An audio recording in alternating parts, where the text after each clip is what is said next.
Hi there, it's Stephanie here with a video sharing a card I created with the October Simon Says Stamp Card Kit. This month's kit comes with this great stamp set called I See You, and it has a lot of fun little sentiments as well as this great big heart that has like divided areas in it. I really love how bold it is, and it's a great size so it can be the focal point on a card. So that's what I'm going to be using for my card today. I am stamping the heart onto a piece of watercolor cardstock, and I'm using VersaFine Onyx Black ink. And I'm using this because I'm planning on embossing this with clear embossing powder. I want to do a little bit of painting on the heart when I get it all set there, and I don't want the ink to bleed at all, but I also wanted it to be raised. So I decided that doing some embossing was the best way to achieve the look I was going for. And rather than use black embossing powder, which I don't really like because I find it's very messy when trying to heat set it, I always like to stamp with VersaFine Onyx Black ink and then just cover that with clear embossing powder. And then when you heat it up, it looks exactly like you've used black embossing powder instead of clear over black ink. So just something I like to do any type of black embossing. So now that I have that on there, I'm going ahead and taking the little gold ink pad that comes in the kit, and I'm just kind of squishing it onto a cut down craft sheet that I have here. And I'm going to add a little bit of water into this ink with my paintbrush. So I just have a bowl there beside me with water in it, and I'm just dipping my wet paintbrush into that ink, and then I'm going to paint it onto the heart area.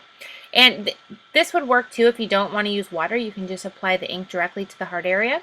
I like the water for two reasons. One, it was easier to kind of control where the ink was going with the paintbrush versus taking the ink directly to the paper with the little ink pad. And I also like the kind of how it muted it down, and I was able to kind of spread the color out and make it look really even.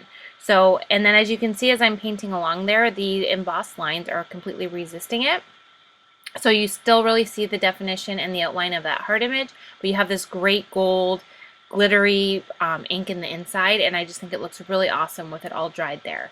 So now I'm going to go ahead and assemble the card base. So I have a piece of cardstock that came in the kit. It's a beige color, and you're not actually going to see any of this on the front of the card, so I'm not too concerned that the white kind of stands out against the beige color. I'm going to take one of the pattern papers here, this black striped one, and I'm going to adhere this onto the left side of the card there. If you noticed earlier when I put the heart piece up to the front of the card, it's cut a little bit shorter in width than the actual card base, and that's so that when I adhere it on, you're going to be able to see this black and white stripe piece that I'm adding onto the card base now. So I just went ahead and used some regular tape runner adhesive, and I just put that on this piece and then adhered it to the card. And I'm just taking my scissors and cutting off the excess, just because it was a little bit longer than the card base that I'm working with. And then once I have that on there, I'm going to go ahead and assemble the rest of the card with this watercolor piece.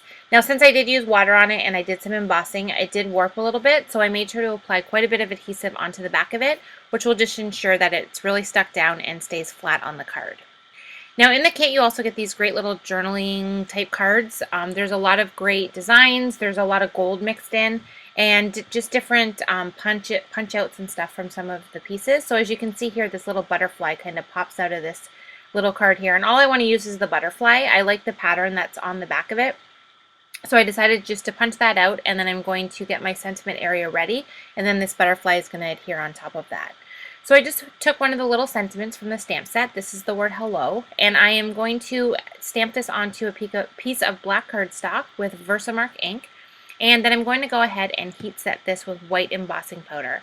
I love the look of the white against the black. I just think it really pops off of the card design, and I really wanted to tie into the bold black lines in the heart, so I thought it would be fun to do the sentiment on black cardstock. So I just went ahead, stamped it, and then heated it with my heat gun. And now it's completely ready for me to trim down to put on the card. So I'm just kind of positioning it and laying it on the card design, figuring out where exactly I want to trim it down so that I can adhere it on. And then I went ahead and cut it with my scissors, and now I'm adhering all the pieces onto the card design. So I adhered the black banner with the hello first, and then I went ahead and added some adhesive to the back of this little butterfly piece, and then I adhered that on top as well. And then I'm going to go ahead and put some gold sequins all around the heart area just to kind of fill in some of that white space so it's not too plain and has a little bit of detail on it and a little bit more dimension than just that butterfly. And then to make the butterfly glittery, because all butterflies should be glittery, I went ahead and just used my Wink of Stella clear glitter marker and added 2 coats of that to this butterfly image, and it really adds a lot of sparkle and shine to the butterfly. And I just think it really ties into the gold that we have in the heart behind it. And then that's going to complete the card for today. So you can see that great shine that I have in that heart and the great glitter I have on the butterfly. So thank you so much for watching. I hope you enjoyed this video, and I will see you next time.